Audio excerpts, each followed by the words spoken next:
Hello hi welcome to our channel. இன்றைக்கி நம்ம என்ன பார்க்க போகிறோன்னா பச்சை சுண்டைக்காய் வச்சு நம்ம ஒரு புளிக்குழம்பு எப்படி பண்ணுறதுன்னு பார்க்கலாம். இது வந்து பச்சை சுண்டைக்காய் வத்தல் வந்து கடைகளில் கிடைக்கும். இது வந்து பச்சை சுண்டைக்காய் வத்தல் போடுறதுக்கு முன்னாடி நம்ம இதில் தான் வத்தல் போடணும். அந்த சுண்டைக்காய் இது வந்து எங்கள் ஃபார்மில் இருந்து நான் எடுத்துக்கிட்டேன். ஃபஸ்ட்டு எப்படி பண்ணுறதுன்னா இது வந்து ரெண்டாக உடச்சிக்கணும். இந்த மாதிரி தட்டி உடச்சிக்கணும். விதையெல்லாம் எடுக்கணுன்ட்டு இல்லை, தட்டி தண்ணிக்குள்ளே போட்டுருங்க. இல்லைன்னா கருப்பாயிடும், அதனால் வந்து தட்டினதையும் தண்ணிக்குள்ளே போட்டுருங்க. ரொம்ப போட்டு இடிக்க வேண்டாம், ஜஸ்ட் ஒரு டைம் தட்டினாலே போதும். இது ரெண்டாக பிரேக் ஆயிரும். நெக்ஸ்ட்டு குழம்பு தாளிக்கலாம்.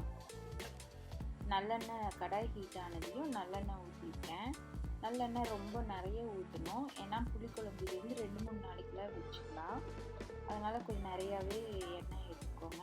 இப்போ எண்ணெய் ஹீட் ஆனதையும் கடுகு போட்டுருக்கேன்.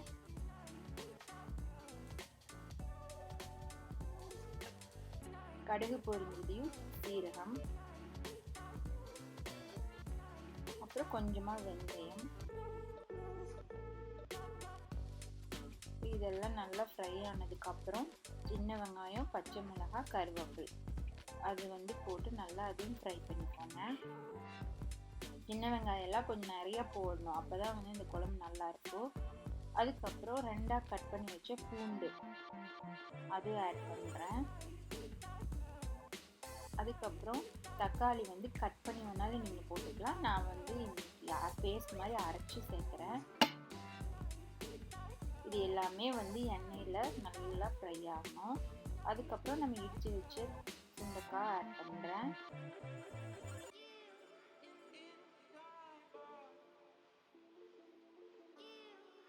ஆட் பண்ணதுக்கப்புறம் உப்பு எவ்வளோ தேவையான அளவு உப்பு போட்டு நல்லா மிக்ஸ் பண்ணி விட்டுருங்க.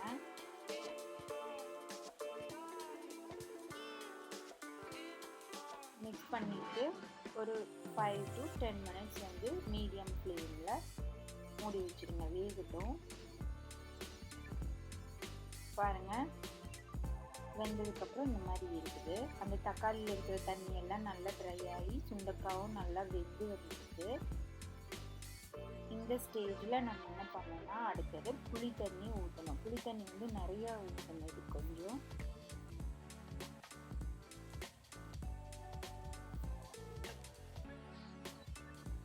கொஞ்சம் நல்லா கெட்டியாக கொஞ்சம் நிறையா ஊற்றணும். அதையும் நல்லா மிக்ஸ் பண்ணிக்கோங்க.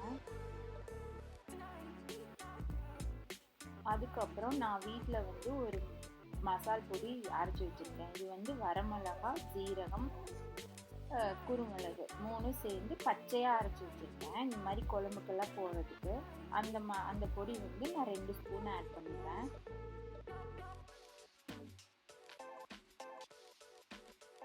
பாருங்கள், புளி வாசனைலாம் போகிற வரைக்கும் நல்லா கொதிக்க விடணும். ஒரு 5 minutes நல்லா கொதிச்சதுக்கப்புறம் தேங்காய் பால் ஊற்றணும். அதையும் நல்லா மிக்ஸ் பண்ணி விட்டுக்கோங்க. மிக்ஸ் பண்ணி விட்டுட்டு இப்போ டேஸ்ட் பார்க்கணும். உப்பு புளி வந்து நம்ம டேஸ்ட் பார்க்குறத விட ஜாஸ்தியாக இருக்கணும். அப்போ தான் வந்து சாப்பாட்டுக்கு போட்டு பிசைஞ்சு சாப்பிடும்போது கரெக்டாக இருக்கும். உங்களுக்கு எந்த அளவுக்கு கெட்டியாக வேணுமோ அந்த அளவுக்கு நீங்கள் வந்து கெட்டியாக வச்சுக்கலாம். இப்போ நான் இந்த அளவுக்கு எடுத்துருக்கேன். கண்டிப்பாக இந்த புளிக்குழம்பு நீங்கள் வீட்டில் செஞ்சு பாருங்கள். இது கண்டிப்பாக உங்களுக்கு பிடிச்சிருக்குன்னு நினைக்கிறேன். தேங்க்யூ.